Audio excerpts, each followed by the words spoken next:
Welcome to the presentation for Module 11 in Nursing 150. This presentation will discuss disorders of the nervous system such as Gyan Barret and Myasthenia Gravis. Gyan Barret is known as an ascending paralysis that most often begins in the legs and then progresses in an ascending fashion. It is often related to some kind of virus or infection where there is a production of abnormal antibodies that settle on the motor neuron, causing it to dysfunction. It's typically self-limiting over days, or in some cases, there's some permanent residual such as weakness. But for the most part, it does resolve, and it's depending on the patient as to how long that takes. Gyan Barret is an uncommon disorder. It affects males slightly more than females. It is thought to be associated with an Epstein-Barr virus, which is mono, cytomegalovirus infections. There's a bacterial infection known as Campylobacter jejuni, which is thought to be associated with it. In some incidences, it has been associated with vaccines, but there is thought to be some association, but the evidence thus far is weak. However, if you've ever noticed on your questionnaire before you get your flu vaccine, they'll ask you if you've ever experienced Epstein-Barr syndrome, because it's thought to have some relationship to the flu vaccine. So again, it's related to a result of immune-mediated pathology. The antibodies attack the myelin sheath that surrounds the axons of the peripheral nerves, which causes temporary damage and demyelination. There's a table in your book, the key features of Gyan Barret syndrome. It's important to look at that. And I have a couple of pictures in the next few slides about how the process occurs and how it ascends up the nerve tract. There is no single common lab finding that will confirm the diagnosis of Gyan Barret. However, a lumbar puncture to obtain cerebral spinal fluid may be done to determine if there's an increase in cerebral spinal protein levels that occurs in inflammatory processes. That would be indicative and go along with the differential diagnosis of Gyan Barret. Sometimes, though, the high protein levels may not occur right away. The cerebral spinal might also have high white blood cells. A patient's blood draw, just a serum blood, would also possibly show an increase in white blood cells to indicate some type of infection. Make sure you understand the care of a patient undergoing a lumbar puncture. Make sure you explain the process to them, help them stay still in a fetal position during the obtaining of the cerebral spinal fluid. They do take a needle in between the lumbar to obtain the cerebral spinal fluid, so the patient needs to lay still. You monitor their vital signs and their neurologic status during the procedure and after the procedure. They do have to typically remain flat for a while post-procedure, so you'll have to educate them on that and why they have to. That decreases the incidence that they might have a fluid leak. Monitor for complications, anything indicating that they have a change in their neurological status. Watch the site for leakage and notify the physician in the incidents that the leakage, you do suspect a leakage. Another test that may be done is an EMG. It's used to identify nerve and muscle disorders as well as spinal cord disease. It tests nerve function. So that's another kind of test that may show some abnormal findings that would go along with the differential diagnosis of Gyan Barret syndrome. This picture is just a visual of the ascending way that the paralysis occurs. It typically starts in the lower extremities and moves its way up, with weakness, ataxia, bilateral paresthesia, progressing to paralysis. The important thing to remember that there's this ventilator here because it can ascend all the way up to where it affects your thoracic muscles. The patient is no longer able to breathe on their own. This is something that we always, in somebody who has a diagnosis with Gyan Barret syndrome, we have to be on the lookout to determine whether they have lost the ability to breathe on their own. So we have to be ready at all times. So if you admit somebody with Gyan Barret, you want to make sure that you have oxygen suction equipment available at all times in the room in case this progresses over time up to their thoracic muscles. There are several types of Gyan Barret. Descending can start in the brain and work its way down. It's very, very, very rare. The most common type is the ascending type of Gyan Barret. Again, just reviewing the diagnostic testing, lumbar puncture will be done to determine whether there's any protein in the cerebral spinal fluid. Make sure you review the care of a patient undergoing a lumbar puncture.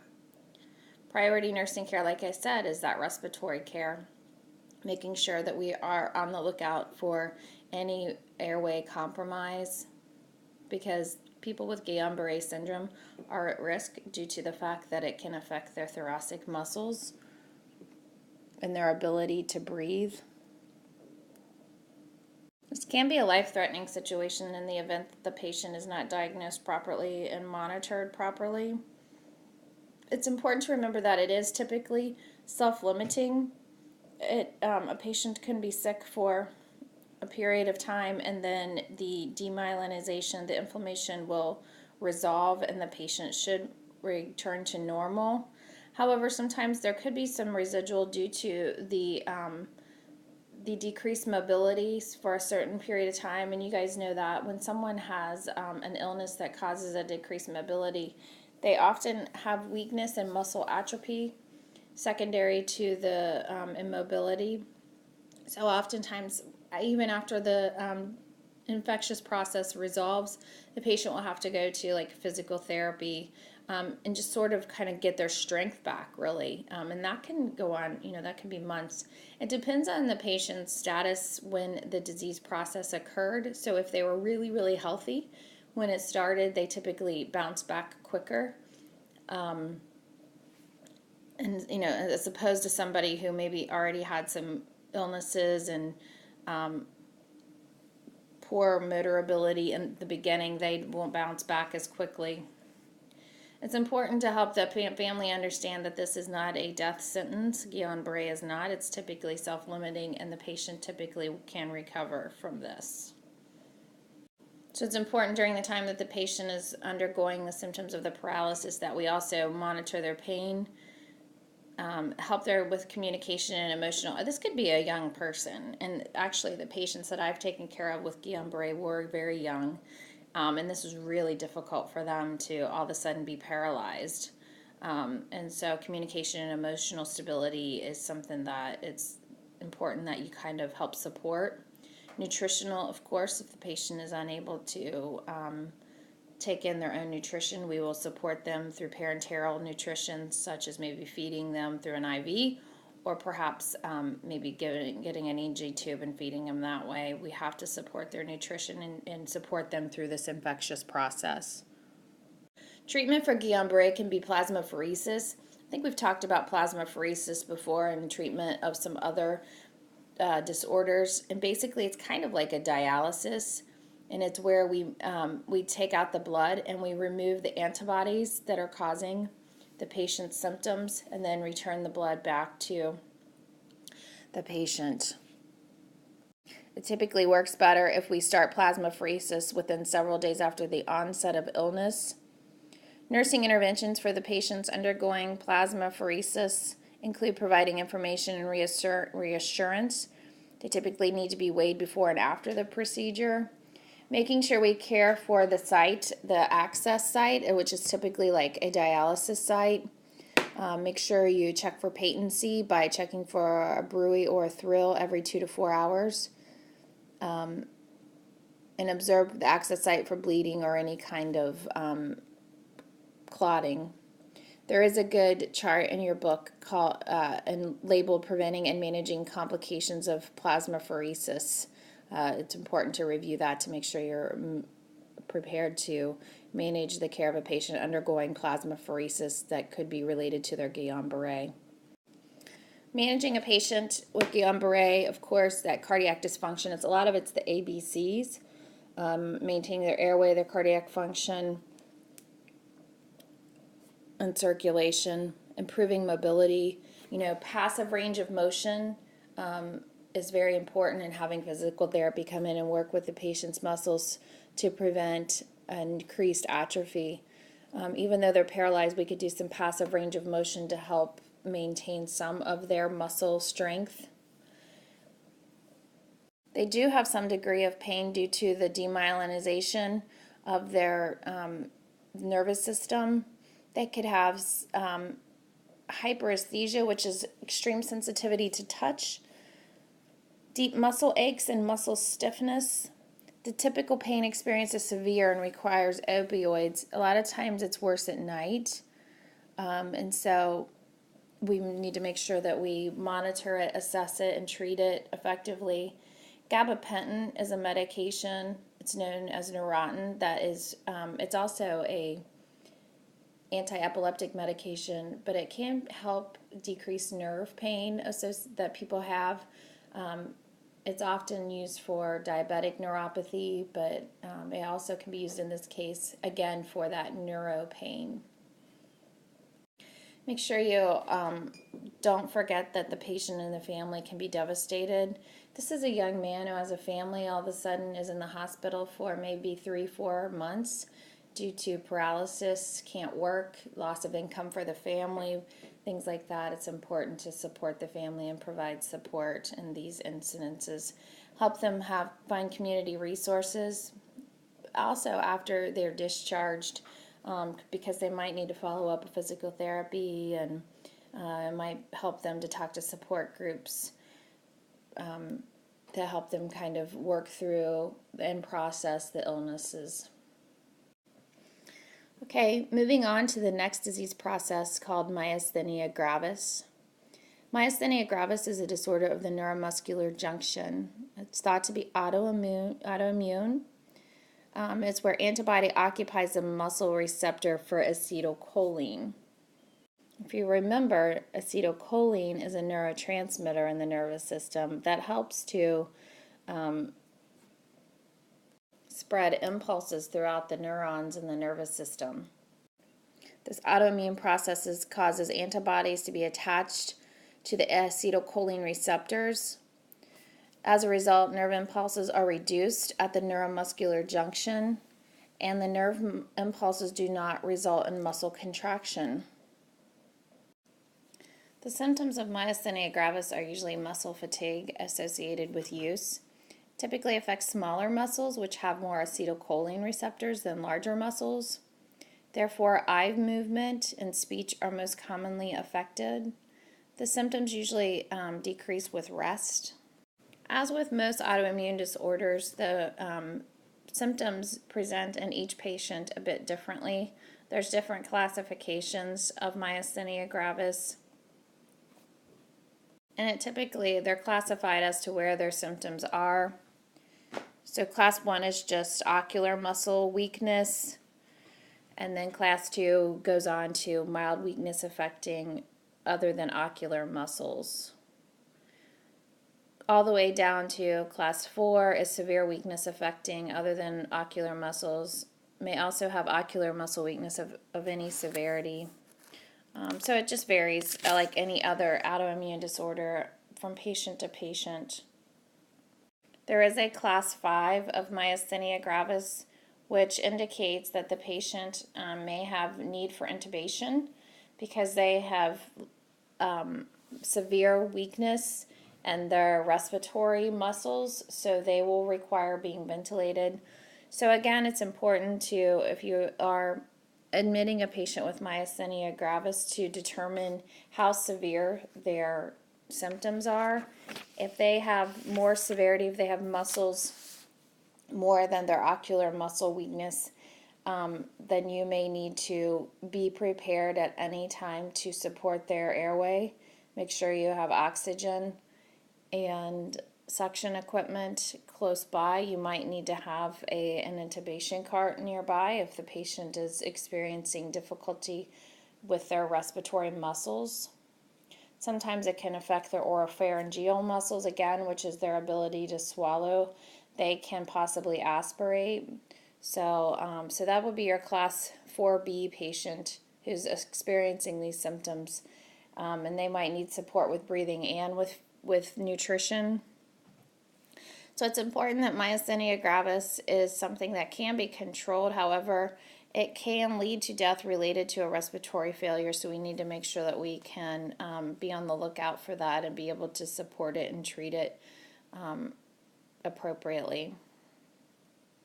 These are some of the signs and symptoms that a patient has secondary to myasthenia gravis. Usually it's an extreme fatigue is how the patient presents, and typically the most difficult thing to deal with for a patient with myasthenia gravis is the extreme fatigue. This patient shows the early stages where they feel fine in the morning, but often in the afternoon they become extremely fatigued because they have the proximal muscle weakness worsens with repetitive use. So throughout the day, the more you're using your muscles, the more tired they get. So in the afternoon, they'll often develop diplopia, which is blurred vision due to the ocular neuron weakness. They can get drooping eyelids, which is ptosis, and a weakness with their smile, which this is kind of representing here. And this is just a good picture here that shows the distribution of where it typically affects the muscles. So you can see only in 10% is it going to affect the thoracic muscles, but it's important to know that it can. But 95% does affect your facial muscles, so a lot of times they might end up in respiratory distress secondary to an aspiration. So here's kind of a little case study to look at. It can occur in an active 20-year-old female college student with clinical manifestations of myasthenia gravis. So let's talk about diagnosis, how this would be diagnosed. One thing I do want to mention is that myasthenia gravis can be associated with a thyroid function problem or a thymus gland problem, which is known as a thioma, which means an abnormal growth of the thymus gland. So oftentimes, especially in this 20-year-old female patient, they'll often check their thyroid gland and their thymus gland to determine if that is the cause of their myasthenia gravis symptoms. Especially in a 20-year-old female young person, the diagnosis may be delayed or missed due to the fact that the initial symptoms can be somewhat vague. And if the patient needs to see someone who knows enough about the signs and symptoms of myasthenia gravis to be able to pick up on it and suspect it. Other neurologic tests will be done, such as repetitive nerve stimulation, EMG, to help support the diagnosis of myasthenia gravis. And again, these are tests done again, we talked about EMG with Gyan Barret as well. It's a recording electrode that's placed in the skeletal muscle, and the electrical activity of the skeletal muscle can be monitored. So that could be very helpful in supporting the diagnosis of myasthenia gravis. As far as definitive diagnosis, there is a test that's called the Tinslin test, and this is giving the patient medications. It's an anticholinesterase medication, and see if the patient responds to it. So if they're just experiencing maybe the drooping of their eyelids, the diplopia, the extreme weakness, and then we give them a dose of a medication used in treatment for myasthenia gravis and the patient responds to it, then we're going to call it myasthenia gravis. Tinslin is an anticholinesterase medication that what this medications do is increase levels of acetylcholine in the myoneural junction, so it helps to fix the problem that the patient is experiencing of not having enough acetylcholine.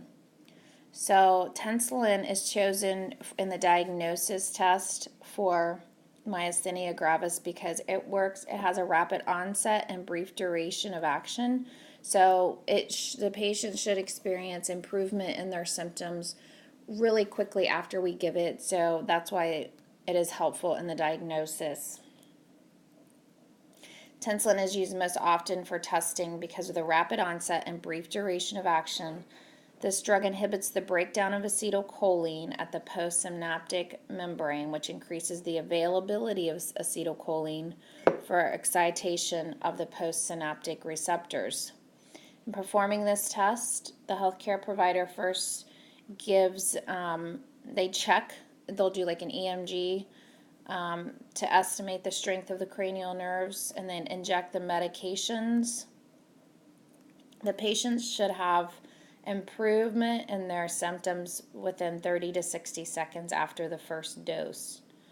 Most myasthenic patients show a marked improvement in muscle tone that lasts 4 to 5 minutes after being given this medication. The Tensilin test can cause cardiac dysrhythmias and cardiac arrest. They rarely occur, but the patient or the nurse should be at the bedside along with the patient and the provider in order to monitor the patient for any signs of this, and have a medication called atropine sulfate, which is the antidote for Tensilin. Have it there at the bedside in case the patient does experience a cardiac dysrhythmia and we need to give it. So just kind of write this so you remember this. The Tensilin can cause cardiac problems.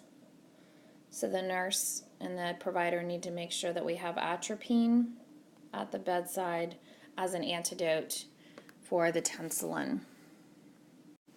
So just kind of review like how this would make you feel, a 20-year-old college student, if you have these, are diagnosed with myasthenia gravis, someone who's experiencing severe fatigue in the afternoon and symptoms such as that. How would that affect your life and being able to try to maintain your studies and maintain a social life and things like that? So it can be kind of devastating socially and psychosocially to the patient, so make sure that we identify this and get them the support they need. This is just a slide that summarizes myasthenia gravis. Again, it talks about an autoimmune destruction, and acetylcholine is the problem here, the decrease in the acetylcholine receptors. And the clinical manifestations is a weak, tired, typically affecting the muscles of the eyes. Diagnosis, the Tensilin test is often used, EMG, and then we can also check for the antibodies in order to determine if it's an autoimmune cause.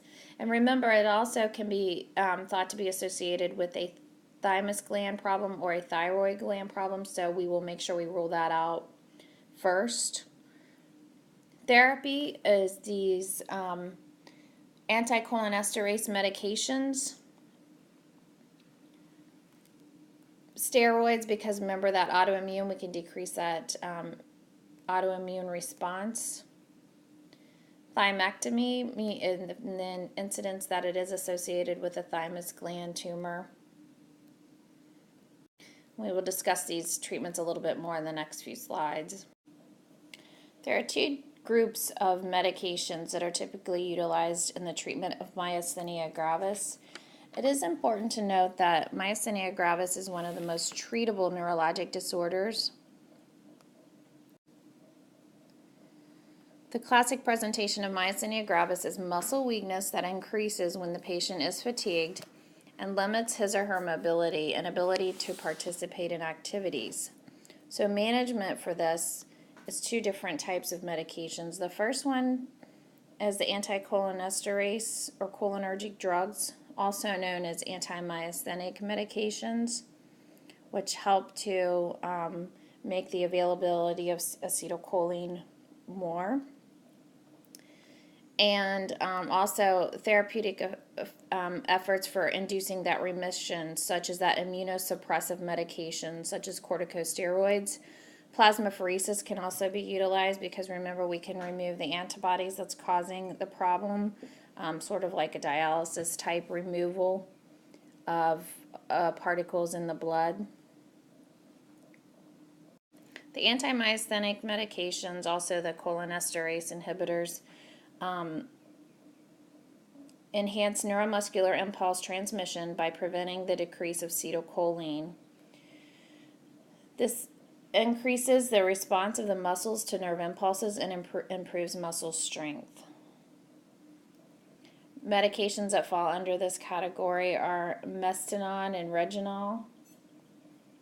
The patient may have to do a day-to-day variation in the dosage depending on the patient's changing symptoms. So it's according to how weak they are, they might have to, or how stressed they are, they might have to increase their dose depending on what's going on in their life. These medications should be taken with small amount of food to help alleviate GI effects. A potential adverse effect of cholinesterase inhibitors is a cholinergic crisis. So there's two crises that can occur from these medications and from myasthenia gravis. And these are life-threatening, so we always need to be on a lookout for this.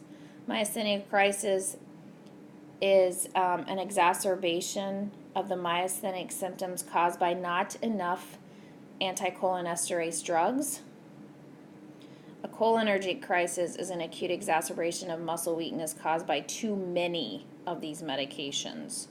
So it's a kind of a balance, and it might be a little bit of a waiting game when the patient initially starts on these medications to find their appropriate dosage. There's a couple of tables in your book about key tips to give a patient regarding these medications. Helpful hints for teaching patients with myasthenia gravis about drug therapy. A lot of it is kind of wear a watch with an alarm to remind you to take your medicine. Plan strenuous activities when possible when the drug peaks. Keep a secure supply of drugs in your car at work. That way you have it with you in the event that you need a little extra dose. Check your healthcare provider before using any over-the-counter medications.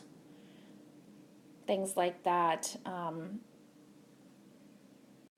This is that Tinslin test that we already spoke about in the last few slides. And again, just remember that it can cause cardiac arrhythmias, so the nurse has to be on the lookout for that and have atropine on hand in the event that a patient has a cardiac arrhythmia. So these are those crises related to a patient who has myasthenia gravis. There are some tables in your book that kind of help you tell them apart. So we already talked about the Tinslin crisis. That's if they have an adverse effect to the Tinslin test. Cholinergic crisis is an acute exacerbation of muscle weakness caused by too many of the anticholinergic medications. In this event, do not give any more of the drugs while the patient is on a ventilator. Atropine, 1 milligram may be given, and remember, atropine is the antidote for too many of the anticholinergic medications. A myasthenic crisis is an exacerbation or worsening of the myasthenic symptoms caused by not enough of the anticholinesterase drugs. It's usually caused by some type of an infection. Increased muscle weakness leads to an overdose sometimes, so it's a kind of a happy medium that we have to find with a lot of these patients.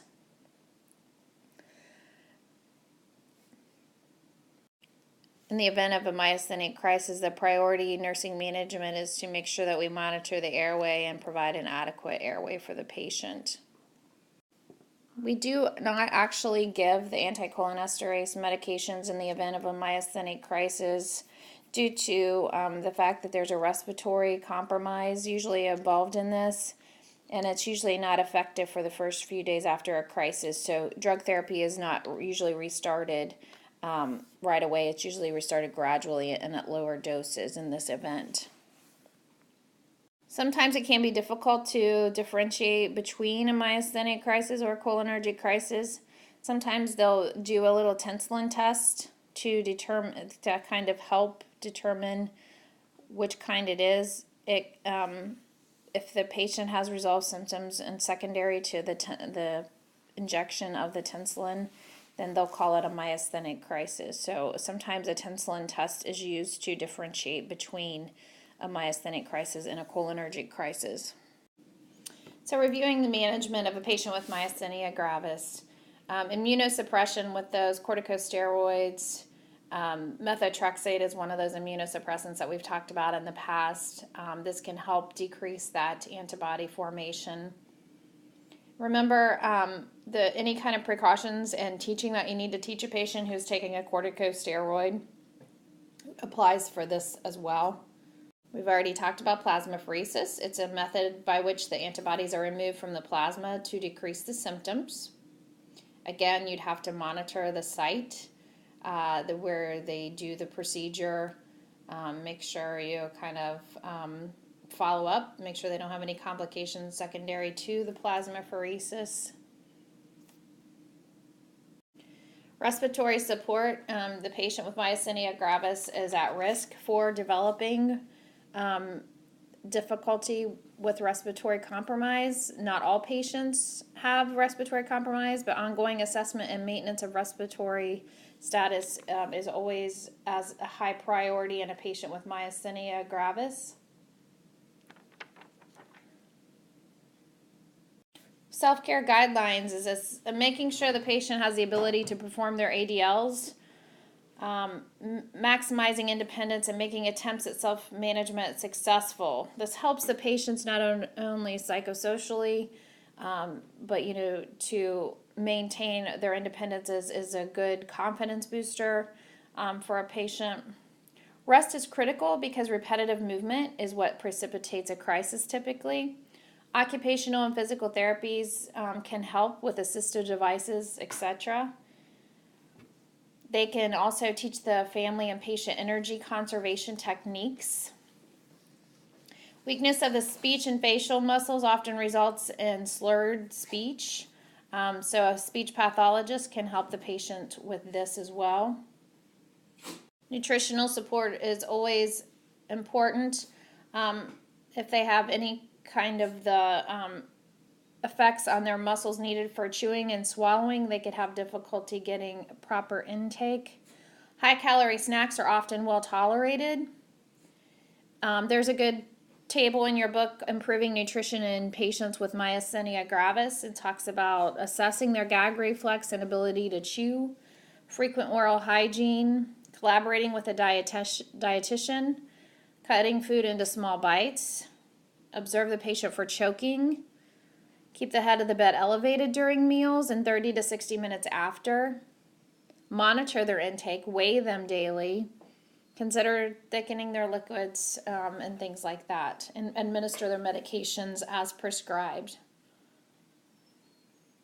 The patient's inability to control their eye movement and possibly have a drooping of an eyelid can cause damage to their eye, so oftentimes we have to provide support with that. It might be giving them artificial tears to keep the corneas moist, a lubricant for their eyes, again, and sometimes a patch wearing over their eye can be assistance with this as well. Patients who have been identified as patients who have a thymus gland problem may need to have surgical removal of their thymus gland. That is in the area of their neck, so monitoring them post-procedure for any kind of airway obstruction would be important.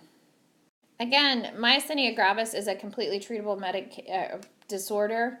It's important to help a patient maintain their independence and to teach them ways to prevent any exacerbations. They need to take their medications correctly. Home care management, we need to make sure they have good home support, and just make sure they're well educated about their drug regimen. Make sure that you explain that the drugs are usually taken before activities such as eating, participating in sports, or working. Stress the importance of maintaining therapeutic levels by taking the medications on time and as prescribed, and not missing or postponing doses.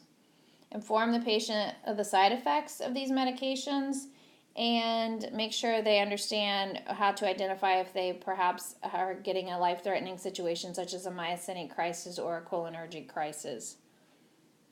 This concludes this presentation for Nursing 150.